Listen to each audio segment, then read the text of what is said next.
안녕하십니까. 한방이 답이다의 김남식 원장입니다. 오늘은 안면신경마비에 대한 내용을 준비해 봤는데요. 이름에서 보셨다시피 두 가지 특징을 가지고 있습니다. 첫 번째는 신경마비 증상이라는 것이고요. 신경이 영역을 지배해주고 있는 그런 기능이 당연히 퇴화되는 질환이라고 볼 수가 있고, 또 한 가지는 안면 부위에 발생한다는 특징이 있습니다. 얼굴이라고 하는 것은 동의보감의 모든 양기가 드러나는 부위라고 말을 하고 있는데요. 기능적인 측면뿐만 아니고 사회적인 측면 그리고 미적인 측면까지 담당하고 있기 때문에 약간의 후유증이라도 남으면 굉장히 치명적인 어떤 그런 결함을 발생할 수 있다는 그런 특징이 있습니다. 따라서 얼굴에 발생하는 질환들은 보다 적극적인 치료가 필요한데요. 안면신경이라고 하는 것은 12개의 뇌신경 중에서 7번 신경에 분포하고 있습니다. 그래서 귀 뒤에 부분에서 출발을 해가지고 안면 부위로 이렇게 주행을 하고 있는데요.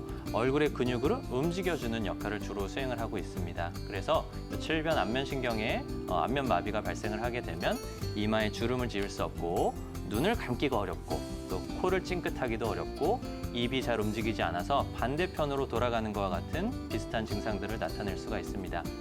안면신경의 신경마비의 원인에 대해서 살펴보시면 이제 혈관 허혈성이라는 원인들이 가장 우세하고 있는데요. 신경을 영양해주고 있는, 영양 공급을 해주고 있는 혈관에 허혈이 발생해서 영양 공급이 잘 이루어지지 않기 때문에 신경의 탈수 초화 현상이라고 하는데, 쉽게 생각하셔서 전기 신호를 보내주는 그 껍데기 부분이 일시적으로 좀 탈락하는 증상입니다.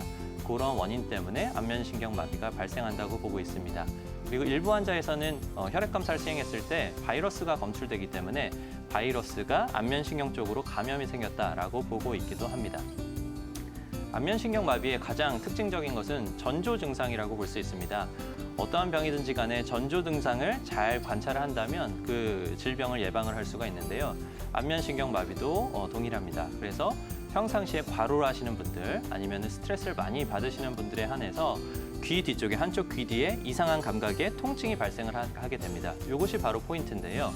귀 뒤쪽에서 안면신경이 뿜어져 나오기 때문에 이 부분에 통증이 먼저 발생을 하게 됩니다. 그렇게 되면 약 48시간, 그러니까 이틀 안쪽으로 뚜렷한 안면마비 증상이 발생을 하게 되는데요.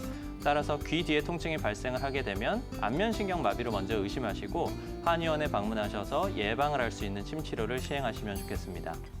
또 한 가지는 동반 증상들이 있다는 것입니다.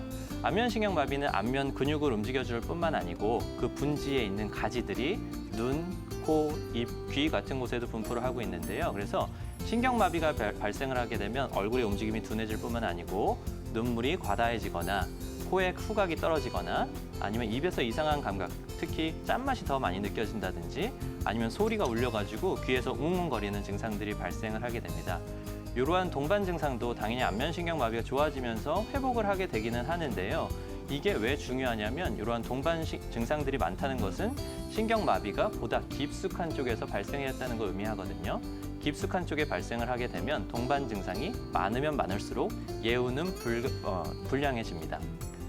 그리고 안면신경마비의 예후에 대해서 살펴보겠습니다. 안면신경마비 예후는 약 70%에 대해서는 그 보존적인 치료 그리고 적절한 치료를 통해서 완치를 할 수 있다고 나와 있는데요.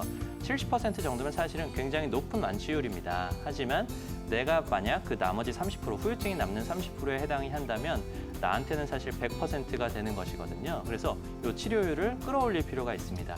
적절한 한방 치료를 시행하시면 이 완치율을 70%에서 83%까지 끌어올릴 수가 있는데요.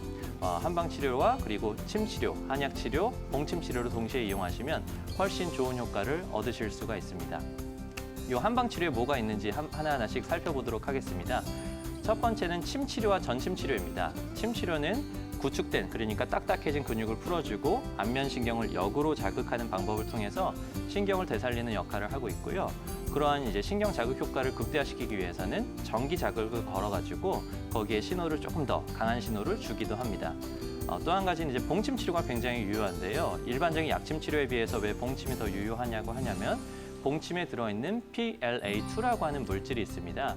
요거에 바로 신경을 보호해주는 효과가 탁월한데요. 그래서 봉침을 안면신경이 분포하는 영역에 널리 이렇게 산재해서 뿌려주게 됩니다. 그렇게 되면 신경을 빠르게 회복시킬 수 있는 그런 기전이 있습니다. 또 한 가지는 한약 치료입니다. 한약 치료는 혈액순환을 돌려주고 그리고 신경을 보호해줘서 빠르게 재생시킬 뿐만 아니고 전신의 컨디션을 개선시켜주는 방법으로 체력을 보충해주는 방법으로 안면신경 마비를 빠르게 회복시킵니다.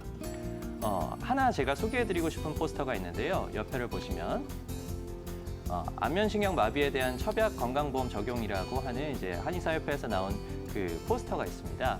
안면신경 마비, 그리고 중풍 질환, 그리고 여성분들의 월경통에 대해서 지금 일시적으로 첩약 의료보험이 시행이 되고 있는데요. 그러니까 한마디로 얘기해서 한의원에서 받으시는 탕약을 건강보험 적용을 받아서 더 저렴한 가격에 지금 이용을 하실 수 있는 상황입니다. 이렇게 첩약 의료보험이 적용이 된다는 것은 안면마비에 대한 한약 치료의 효과가 과학적으로 입증되었다는 것을 의미를 하는데요. 한약 치료와 침 치료를 더불어서 시행하시면 침 치료만 단독으로 시행하시는 분에 비해서 보다 효과가 좋다는 안면신경 마비를 빠르게 회복시킨다는 연구 결과도 있습니다.